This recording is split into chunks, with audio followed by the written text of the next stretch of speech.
Experta en magia. Las nieblas de Avalon. Libro 1, capítulo 4.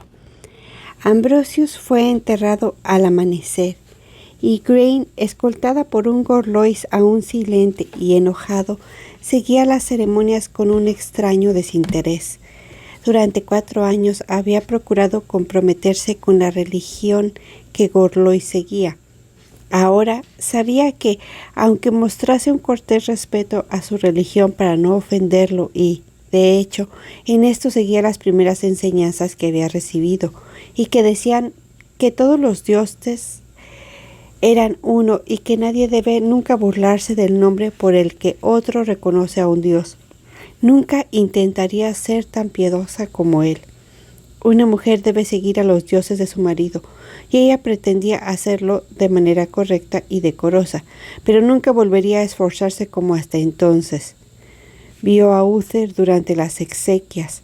Tenía aspecto macilento y fatigado, los ojos enrojecidos, como si él también hubiese ayunado y velado, y de alguna forma aquella visión conmovió su corazón. Pobre hombre, sin nadie que se cuide de que ayune o que le diga que es absurdo hacerlo, como si el muerto se demorase junto a los vivos para ver cómo se comportaban y pudiera estar celoso de verlos comer y beber. Podía jurar que el rey Uriens no había hecho semejante tontería. Tenía buen aspecto y parecía descansado. De pronto deseó ser tan vieja y sabia como la esposa de Uriens, quien podía hablar con su marido y aconsejarle lo que debía hacer en tales cuestiones. Tras el entierro, Gorlois llevó de vuelta a Igraine al alojamiento y ahí rompió el ayuno con ella, mas seguía silencioso y sombrío, e inmediatamente después se excusó. «Debo asistir al consejo», anunció. «Lot y Uther estarán disputando y de alguna forma he de ayudarles a recortar lo que Ambrosius deseaba. Lamento dejarte sola, pero enviaré a un hombre para que te escolte por la ciudad, si así lo quieres». Le dio una pieza de dinero a cuñado, instándola a que se comprase alguna bagatela de su gusto, y le dijo que el hombre le llevaría a sí mismo la bolsa, por si decidía comprar especias u otras cosas para la casa de Cornwall, porque no hay ninguna razón para que, habiendo venido hasta tan lejos, no obtengas algunas de las cosas que te sean necesarias. No soy un hombre pobre y puedes comprar lo que te sea indispensable para bien mantener el hogar, sin consultarme. Recuerda que confío en ti, Igraine, dijo, y tomándole el rostro la besó. Aunque no lo expresó así, sabía que trataba de disculparse por su suspicacia y por su violenta reacción, y su corazón se ablandó. Le devolvió el beso con auténtica ternura. Era apasionante recordar los grandes mercados de Londinium. Sucia y hedionda como la ciudad era, parecía como 4 o 5 ferias de la cosecha en una. El estandarte de Gorlois, portado por su soldado, evitaba que le dieran codazos, aunque intimidaba un poco recorrer la enorme plaza del mercado con 100 vendedores pregonando sus mercancías. Todo cuanto veía le parecía nuevo y hermoso, deseable, pero resolvió que vería todo el mercado antes de comprar nada. Luego compró especias y una medida de fina lana tejida de las islas, mucho más fina que la de Cornwall. Gorlois tendría una nueva capa aquel año. Empezaría a coser el dobladillo tan pronto estuviese de vuelta en Tintagel. También se compró para sí misma algunas pequeñas madejas de seda teñida.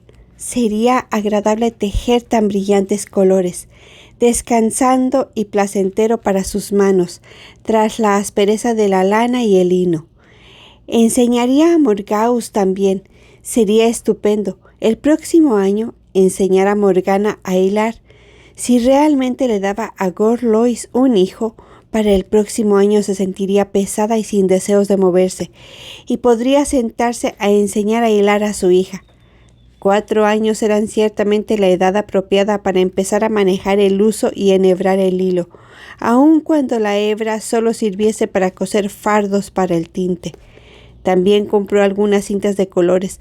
Quedarían muy bonitas en el vestido de fiesta de Morgana y siempre podía quitarlas de cada vestido según la niña fuera creciendo, cosiéndolas al cuello y mangas de nuevo. Era adecuado, ahora que era lo bastante mayor para no ensuciarse la ropa, que fuese vestida correctamente como hija del duque de Cornwall. El mercado estaba haciendo un gran negocio. A distancia vio a la esposa del rey Uriens y a otras señoras lujosamente vestidas, y se preguntó si había algún hombre en el consejo que no hubiese enviado a su esposa de compras a los mercados de Londinium aquella mañana en que los debates arreciarían. Y Grain se compró unas hebillas plateadas para los zapatos, aunque sabía que en Cornwall hubiera podido comprar algo igualmente bonito. Le resultaba atractivo ponerle hebillas al calzado procedentes de Londinium. Pero cuando el comerciante intentó venderle un broche con una piedra de ámbar rodeada de plata afilagranada, rehusó, escandalizada por haber gastado casi todo el dinero. Tenía sed y el muestrario de vendedores de sidra y pastelillos la tentaban, pero le pareció incorrecto sentarse a comer en el mercado como un perro. Le dijo a su acompañante que la llevara de regreso al alojamiento, decidiendo que tomaría ahí un poco de pan, queso y cerveza. El hombre parecía contrariado. Así pues, le dio una de las pequeñas monedas que le había sobrado tras las compras y le dijo que tomara una jarra de sidra o cerveza si le apetecía. Ya de vuelta, se sintió cansada y tomó asiento apáticamente mirando las bolsas. Le habría gustado comenzar a trabajar enseguida en los dobladillos, pero eso debía esperar hasta que volviera a su pequeño telar. Había llevado consigo alguna labor, pero se sintió demasiado desganada para dedicarse a ella.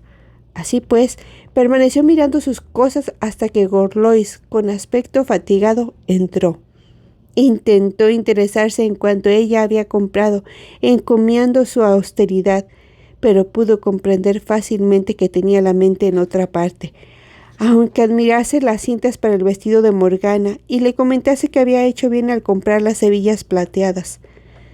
También deberías tener un peine de plata y quizá un nuevo espejo, porque el antiguo de bronce está empañado. Puedes cedérselo a Morgana, que ya es una niña crecida. Ve mañana a elegir uno si lo deseas. ¿Habrá otra reunión del consejo? Me temo que sí, y probablemente otra y otra, hasta que podamos convencer a Lot y a los demás para que cumplan con la voluntad de Ambrosius, aceptando a Uther como rey supremo. Gorlois masculló.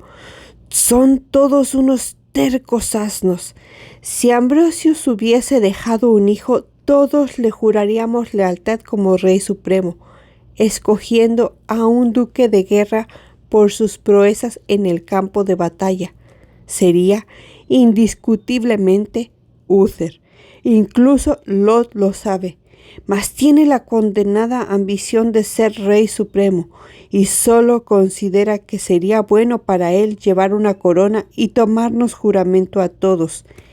Y hay hombres del norte que difícilmente pueden tener un candidato propio y, por consiguiente, apoyan a Lot. De hecho, creo que si finalmente fuera elegido Uther, todos los reyes del norte, excepto tal vez Uriens, se volverían sin jurar fidelidad.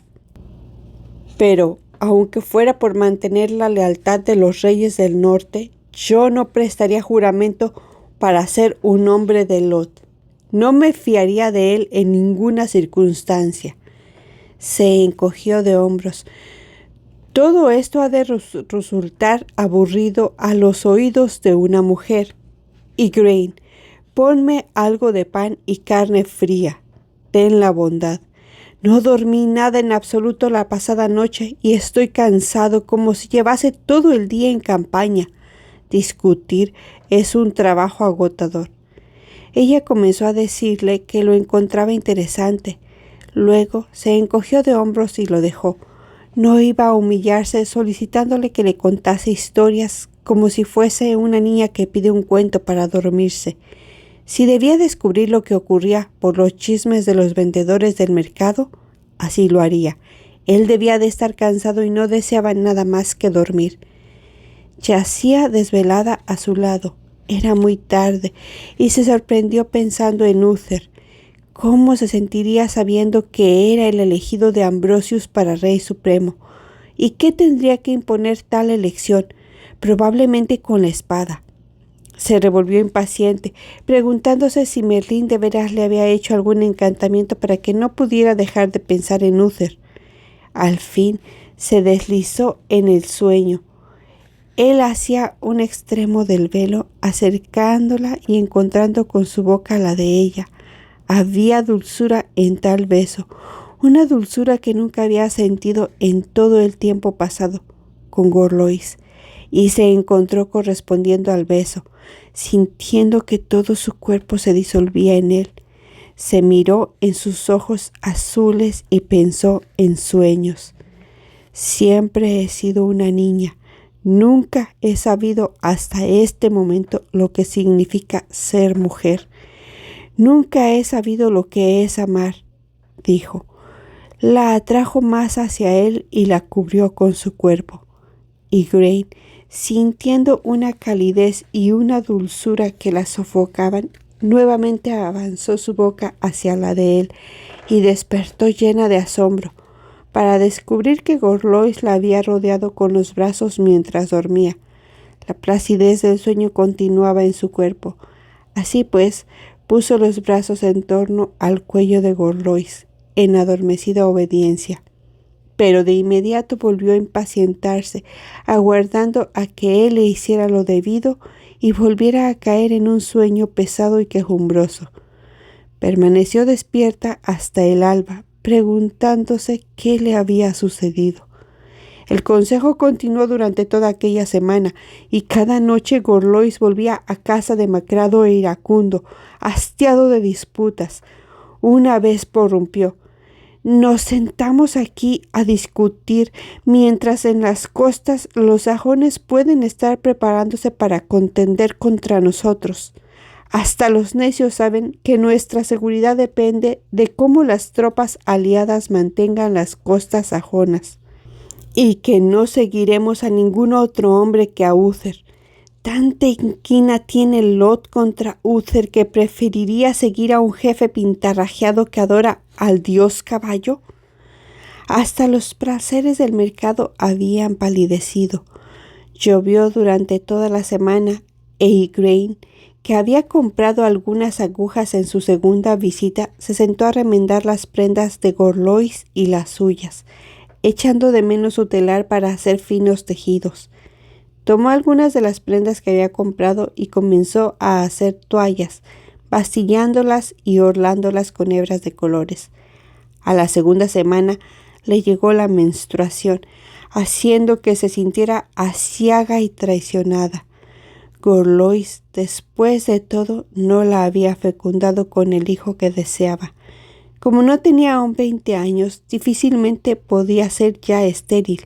Se acordó de un viejo cuento que una vez escuchara sobre una mujer casada con un anciano que no le dio hijos hasta que una noche se escabulló para yacer con un pastor en el campo, y su viejo marido quedó complacido por un hijo tan saludable.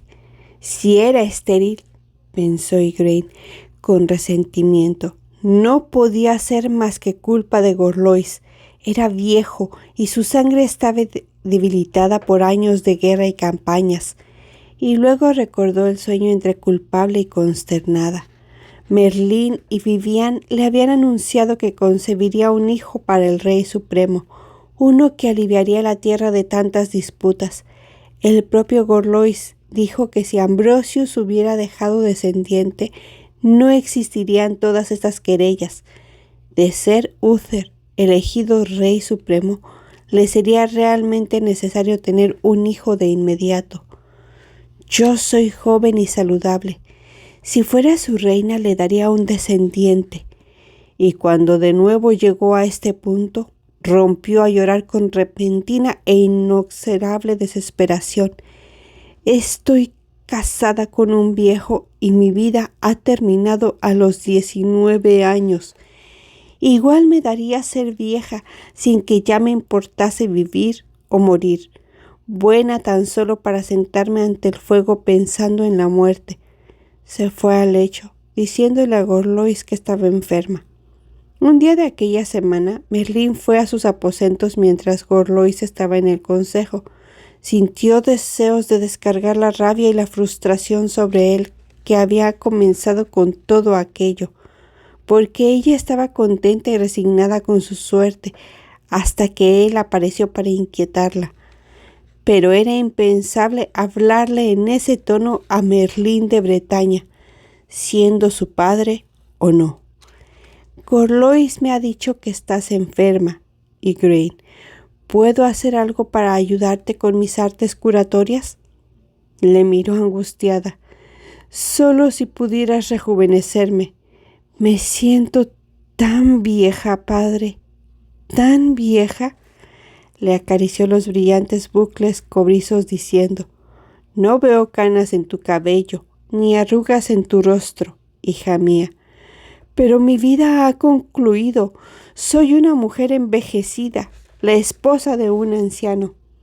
Calla, calla, la calmó. Estás cansada y enferma. Te sentirás mejor cuando la luna cambie de nuevo. Probablemente es mejor así, Igraine, le dijo, mirándola penetrantemente, y de pronto ella supo que había leído sus pensamientos. Fue como si le hablase directamente a la mente, repitiendo lo que ya le dijera en Tintagel. No le darás ningún hijo a Gorlois. Le acarició el revuelto cabello. Dormir es ahora la mejor medicina para tu enfermedad, Igraine, y los sueños son el verdadero remedio para cuanto te aflige. Yo, que soy experto en sueños, te enviaré uno para sanarte. Extendió la mano para bendecirla y se alejó. Se preguntaba si algo que él hubiera hecho o algún hechizo realizado por Vivian era el causante. Quizá, después de todo, ella había concebido la hija de Gorlois debido a esto. Tales cosas ocurrían. No podía imaginar a Merlín alterando su cerveza con hierbas y pócimas. ¿Mas acaso con su poder le era posible asegurarse mediante magia o hechizos? Y luego pensó que quizá fuera para bien. Gorlois era viejo, había visto la sombra de su muerte. ¿Querría criar a un hijo suyo sola? Cuando Gorlois regresó a los aposentos aquella noche, le pareció que una vez más podía distinguir agazapada tras de él la sombra de la pavorosa señal de la muerte que estaba esperándolo. Un tajo de espada sobre el ojo, el rostro macilento por el quebranto y la desesperación. Retiró la vista de su rostro, sintiendo, cuando la tocó, que era abrazada por un cadáver. «Vamos, querida, no estés tan lúgubre», la sosegó Gorlois, sentándose a su lado en el lecho. «Sé que estás enferma y te sientes desgraciada. Debes de echar de menos tu hogar y tu hija, pero ya no durará mucho. Tengo noticias para ti. Escucha y te las contaré». «¿Está más propicio el consejo para elegir un rey?» «Tal vez», respondió Gorlois. «¿No has oído la algarabía en las calles esta tarde? Bien, Lord Orkney y los reyes del norte han partido. Ya están de acuerdo. No elegirán a Lot como rey supremo hasta que el sol y la luna salgan juntos por el oeste, y por tanto se han marchado dejándonos a los demás que hagamos lo que Ambrosius hubiese deseado. Si yo fuese Uther, y se lo he recalcado, no caminaría solo después de anochecer. Lot se marchó como una alimaña a la que han cortado el rabo, y no le creo incapaz de resarcir su herido orgullo enviando a alguien con una daga tras los talones de Uther. Ella susurró. ¿De veras crees que Lot puede tratar de matar a Uther? Bueno, no es rival para Uther en la lucha. Un cuchillo por la espalda sería el procedimiento de Lot. Me alegro de que no sea uno de los nuestros, aunque mi mente estaría más tranquila si Lot hubiese jurado guardar la paz. Un juramento sobre alguna santa reliquia le impediría desacatarlo, pero incluso en ese caso le vigilaría, dijo Gorlois. Cuando estuvieron en el lecho, él intentó acercarse, pero ella lo rechazó.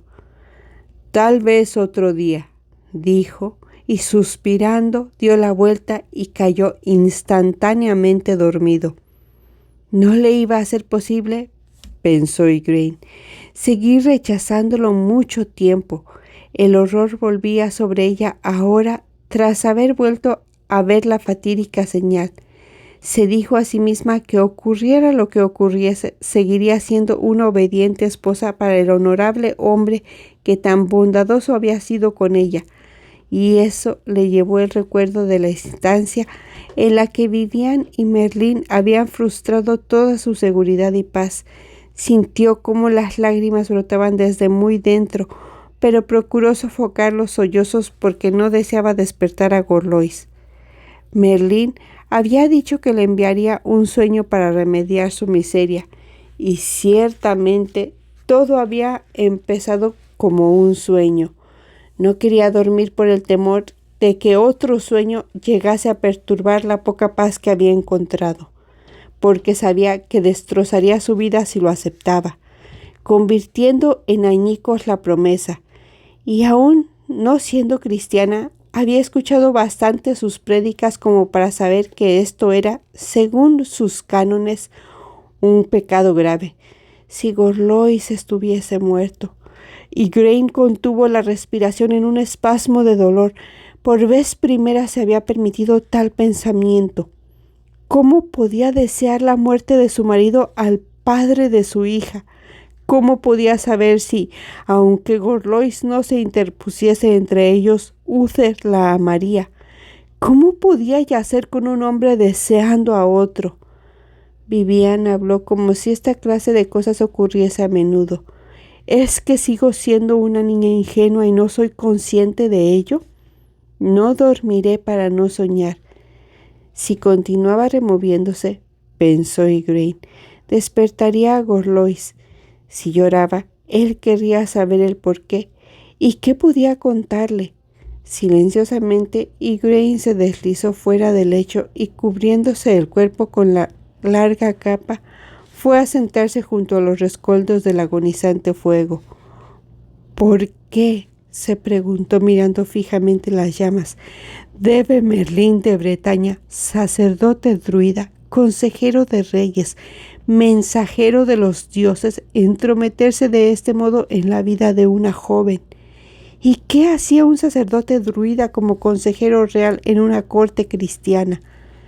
Si considero tan sabio a Merlín, ¿por qué no estoy cumpliendo su voluntad? Sus ojos se cansaron de mirar el agonizante hogar y se preguntó si debía volver y echarse junto a Gorlois o levantarse y pasear para no dormir arriesgándose al prometido sueño de Merlín. Se puso de pie y cruzó en silencio la habitación hacia la puerta de la casa. En su estado presente, no se sorprendió del todo al mirar y ver que su cuerpo aún seguía sentado, envuelto en la capa ante los rescoldos. No se preocupó de quitar el cerrojo de la puerta de la habitación, ni, posteriormente, la gran falleba de la puerta principal, sino que se limitó a deslizarse como un fantasma. Ya en el exterior, el patio de la casa del amigo de Gorlois había desaparecido. Se encontró en un llano, donde un anillo de piedra se erguía en un gran círculo iluminado por la naciente luz del alba. No, aquella luz no procedía del sol, sino de un gran incendio al este, que hacía que el cielo parecía cubierto de llamas. Al oeste, donde se hallaban las perdidas tierras de Lyonesse e Is y la gran isla de Atlas Alamecios, o Atlántida, el olvidado reino marino. Allí realmente había estado el gran fuego que arrasó las montañas e hizo que que perecieran 100,000 hombres, mujeres y niños en una sola noche. Pero los sacerdotes sabían, dijo una voz a su lado. Durante los últimos 100 años han estado construyendo el templo estelar aquí en los llanos para no perder la cuenta del paso de las estaciones o la llegada de los eclipses del sol y luna. Este pueblo de aquí nada sabe de estas cosas, pero sabe que nosotros somos sabios, los sacerdotes y sacerdotisas del otro lado del mar, y edificarán para nosotros como ya hicieran antes. Y Grain miró sin sorprenderse la figura de túnica azul que estaba a su lado, y aunque su cara era muy diferente y lucía un alto y extraño tocado coronado de serpientes, rodeando sus brazos de serpientes doradas, sus ojos eran los de Uther Pendragon. El viento se hizo más frío en el altiplano donde el círculo de piedras aguardaba al sol, que ascendía sobre el tocón de piedra. Nunca Igraine había visto con los ojos de su cuerpo mortal el templo del sol en Salisbury, porque los druidas no se acercaban a él. ¿Quién, se preguntaban, podía adorar a los dioses mayores prescindiendo de los dioses en un templo levantado por manos humanas? Y así oficiaban sus ritos en arboledas plantadas por las manos de los dioses. Pero cuando ella era una muchacha, Vivian le había hablado de él, diciéndole que estaba exactamente calculado mediante artes hoy perdidas, para que incluso aquellos que no conocían los secretos de los sacerdotes pudieran predecir eclipses y trazar el movimiento de las estrellas y estaciones. Igraine supo que Uther, si era efectivamente Uther, aquel hombre alto, ataviado con las prendas de un sacerdocio extinguido siglos atrás en una tierra considerada ahora legendaria, estaba mirando el flamígero cielo del oeste. Así pues, has venido finalmente, como nos anunciaron, dijo él, rodeándole los hombros con el brazo. Nunca lo creí realmente hasta este momento, Morgana. Por un instante, Igraine, esposa de Gorlois, se preguntó por qué aquel hombre la llamaba por el nombre de su hija. Incluso mientras formaba la pregunta en su mente, supo que Morgana no era un nombre, sino la denominación de una sacerdotisa, cuyo significado era mujer de los mares, en una religión tan antigua que incluso Merlín de Bretaña habría considerado legendaria, casi la sombra de una leyenda. Se oyó a sí misma decir sin quererlo: también yo creía imposible que Lyonesse, Atharad y Ruta hubieran de caer desapareciendo como si nunca hubieran existido. ¿Crees que es cierto que los dioses están castigando a la tierra de Atlántida por sus pecados? No creo que los dioses obren así, dijo el hombre que estaba a su lado. La tierra tiembla en el gran océano más allá del océano que conocemos, y aunque el pueblo de Atlántida hable de las perdidas tierras en Mu e Brasil, sigo pensando que en el mayor de los océanos más allá de la puesta del sol, la tierra se agita y las islas se alzan y desaparecen, incluso donde la gente nada sabe de pecados y maldad, sino que viven en el estado de inocencia anterior al otorgamiento que nos hicieron los dioses de la capacidad de discernir entre el bien y el mal. Y si los dioses de la tierra descargaran su cólera igualmente sobre los inocentes y los pecadores, esta destrucción no puede ser un castigo por los pecados, sino algo inherente a toda la naturaleza. No sé si algún propósito en esta destrucción o si la tierra aún no se ha sentado en su forma definitiva. Del mismo modo en que los hombres y mujeres no somos todavía perfectos, tal vez también la tierra pugne por desarrollar su alma y perfeccionarse a sí misma. No lo sé, Morgana. Estos son asuntos para los más iniciados. Solo sé que hemos divulgado los secretos de los templos que habíamos prometido guardar. Por tanto, somos perjuros. Pero los sacerdotes nos incitaron a hacerlo, dijo ella, estremeciéndose. Ningún sacerdote puede absolvernos por romper tal juramento, porque una palabra dada a los dioses permanece a través de los tiempos. Así pues, habremos de sufrir por ella. No era justo que todo el conocimiento de nuestros templos se perdiera bajo las aguas, y por eso fuimos enviados a difundir la sabiduría, sabiendo con certeza que hemos de sufrir vida tras vida, por romper aquel voto. Así debe ser, hermana mía. ¿Por qué tenemos que ser castigados en esta vida por algo que nos incitaron a hacer? ¿Consideran justo los sacerdotes que debamos sufrir por obedecerlos? No, contestó el hombre, pero recuerda el juramento que hicimos. Y su voz se quebró de repente. Lo que juramos en un templo ahora sepultado por el mar, donde el gran Orión no volverá a gobernar. Juramos compartir su sino, el sino de quien robó el fuego a los dioses, para que el hombre no tuviera que vivir en las tinieblas. Grandes bienes son consecuencia de aquel regalo, mas también grandes males, porque el hombre ha aprendido los malos usos y la perversidad. Y así, quien robó el fuego, aunque su nombre sea reverenciado en todo templo por haber traído la luz a la humanidad, sufre para siempre los tormentos a los que está encadenado, y el buitre seguirá por siempre devorándole las entrañas. Tales cosas son misterios. Un hombre puede obedecer ciegamente a los sacerdotes y las leyes que éstos promulgan, vivir en la ignorancia o desobedecer voluntariamente, siguiendo al traidor de la luz y soportar los sufrimientos de la rueda de las reencarnaciones. Y mira, señaló hacia arriba, donde se mecía la figura del mayor que los dioses, con las 3 estrellas de la pureza, la rectitud y el albedrío en su cinturón. Ahí permanece, aunque su templo haya desaparecido. Y mira, allí la rueda gira en su sendero rotatorio, aunque la tierra abajo pueda retorcerse en el tormento y empuje a templos y a ciudades y a la humanidad hacia una muerte terrible. Aquí hemos levantado un nuevo templo, para que su sabiduría nunca tenga que morir. El hombre, a quien en su interior reconocía como Úther, la rodeó con el brazo y fue consciente de que estaba llorando. La obligó a levantar el rostro y la besó. Ella sintió el sabor de sus propias lágrimas en sus labios. Él dijo: «No puedo arrepentirme de esto.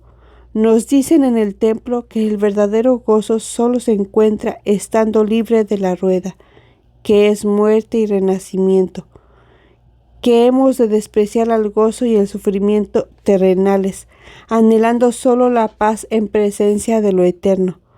Mas amo esta vida en la tierra, Morgana, y te amo con un amor que es más poderoso que la muerte.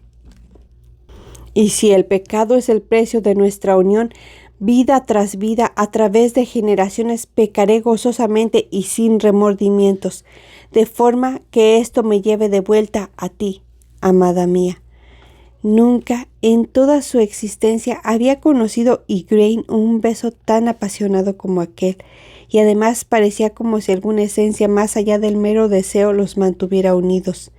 En aquel momento recordó dónde había conocido a aquel hombre anteriormente, y a su mente llegó el recuerdo de los grandes pilares de mármol y las doradas escalinatas del templo de Orión, y de la ciudad de la serpiente, situada abajo con la avenida de las esfinges, bestias con cuerpo de león y rostros de mujer, que señalan el gran camino hacia el templo, y ellos estaban sobre un pelado llano, con un anillo de piedra sin tallar y un fuego en el oeste para la fenidez de la luz de la tierra en que nacieron, donde moraron en el templo desde niños y donde se habrían unido en el fuego sagrado para no separarse mientras vivieran.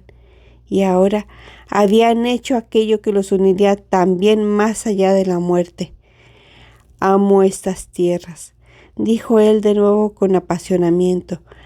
«Aquí nos hallamos donde los templos son hechos de piedra y sin labrar, y no de plata, oro y latón.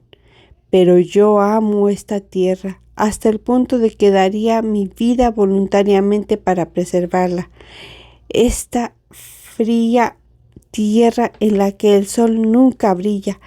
Y se estremeció bajo la capa, pero Igraine le hizo volverse, quedando ambos de espaldas a los fenecientes fuegos de Atlántida. «Mira al este», dijo ella. «Desde siempre, mientras la luz muere al derivar hacia el oeste, la promesa del renacimiento viene del este», y permanecieron abrazados mientras el sol refulgía, creciendo tras la silueta de la gran piedra. El hombre susurró: «Este es ciertamente el gran ciclo de la vida y la muerte», y mientras hablaba la trajo hacia sí. «Vendrá un día en que la gente olvide y esto no sea más que un anillo de piedras, pero yo recordaré y volveré a ti, amada mía, lo juro». Y entonces oyó la voz de Merlín diciendo lóbregamente: «Ten cuidado con lo que pides, porque ciertamente te será concedido». Y volvió el silencio. Igraine se encontró desnuda, envuelta solo en la capa, acurrucada ante las ya frías cenizas del fuego de su habitación, en el alojamiento, y con Gorlois roncando levemente en el lecho. Estremeciéndose, se envolvió más en la capa y se deslizó, helada hasta los huesos, de nuevo en el lecho buscando un poco de calor. Morgana. ¿Le había puesto ese nombre a la niña porque había sido su propio nombre una vez? ¿Se trataba solo de un sueño extravagante enviado por Merlín para convencerla de que había conocido a Uther Pendragon en alguna vida anterior? Pero aquello no había sido un sueño. Los sueños son confusos, grotescos, un mundo en el que todo es ridículo e ilusorio. Sabía que de alguna forma había recorrido la tierra de la verdad, donde el alma va cuando el cuerpo está en otra parte, y de alguna forma se había traído de vuelta no un sueño, sino un recuerdo. Al menos una cosa estaba clara: si ella y Uther se habían conocido amándose mutuamente en el pasado, esto explicaba por qué sentía una sensación de familiaridad tan acusada cuando estaba a su lado. ¿Por qué no le pareció un extraño? ¿Por qué incluso sus torpes o atolondradas maneras no le parecían molestas, sino parte de la persona que él era y siempre había sido? Recordó la ternura con que habían jugado sus lágrimas con el velo, sabiendo ahora lo que había pensado. Sí, él siempre ha sido así, impulsivo, desmañanado, precipitándose hacia lo que sea sin sopesar el coste. ¿Realmente habían traído a esta tierra los secretos de una sabiduría desaparecida desde hacía generaciones, cuando las tierras fueron nuevamente sepultadas por el océano occidental y juntos sufrieron los castigos por aquella traición al juramento? ¿Castigos? Y entonces, sin saber por qué, recordó que el volver a nacer a la vida humana era el castigo, vivir en un cuerpo humano en vez de en una paz interminable. Los labios se le curvaron en una sonrisa al pensar: ¿es un castigo o una recompensa vivir en este cuerpo? Ya que pensar en el repentino despertar de su cuerpo en brazos del hombre que era, o sería, o fue una vez Uther Pendragon, supo que nunca había sabido hasta antes de entonces que, dijeran lo que dijesen los sacerdotes, vivir naciendo o renaciendo en su cuerpo era suficiente recompensa.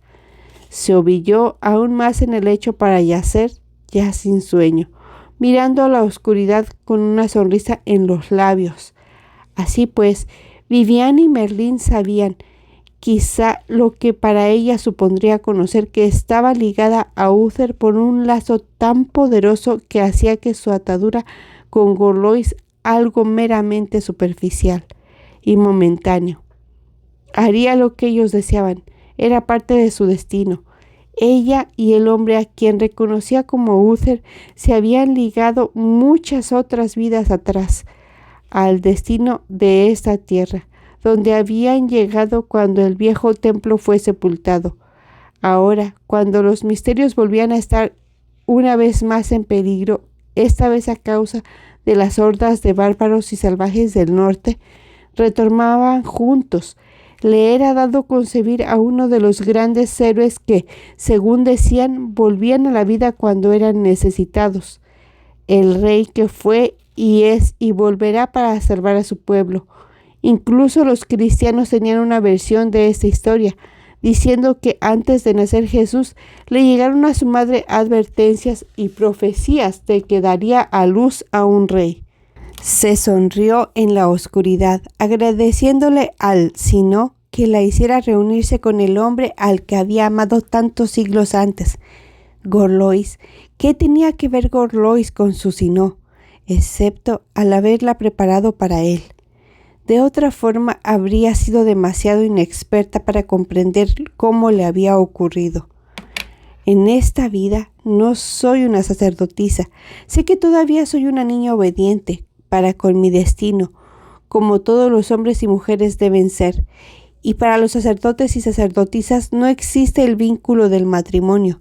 Se dan a sí mismos como deben, según la voluntad de los dioses, para engendrar a quienes son cruciales en los destinos de la humanidad.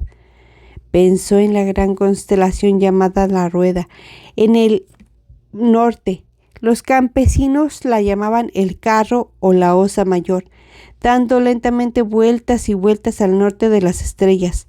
Macy Grain sabía que simbolizaba en su ir y venir la interminable rueda de nacimiento, muerte y renacimiento, y el gigante que recorre el cielo con la espada pendiendo de su cinturón. Por un instante a Igraine le pareció ver al héroe que había de venir, con una gran espada en la mano, la espada del vencedor. Los sacerdotes de la isla sagrada se asegurarían de que portara una espada legendaria. A su lado, Gorlois se agitó intentando alcanzarla, y ella fue obediente hacia sus brazos. Su repulsión se había tornado ternura y lástima, ya que no temía que la obligase utilizando a la indeseada hija. Este no era su destino. Pobre hombre condenado, sin parte alguna en aquel misterio. Él era de los que no nacen más que una vez, o en caso contrario, no recordaba, y ella se alegraba de que tuviera el consuelo de su fe. Más tarde, cuando se levantaron, se oyó a sí misma cantar y Gorlois la miró con curiosidad. «Parece que estás bien de nuevo», dijo él, y ella sonrió. «Pues sí», le respondió, «nunca me he encontrado mejor». «Entonces, la medicina de Merlín te ha sanado», dijo Gorlois, y ella sonrió sin responder.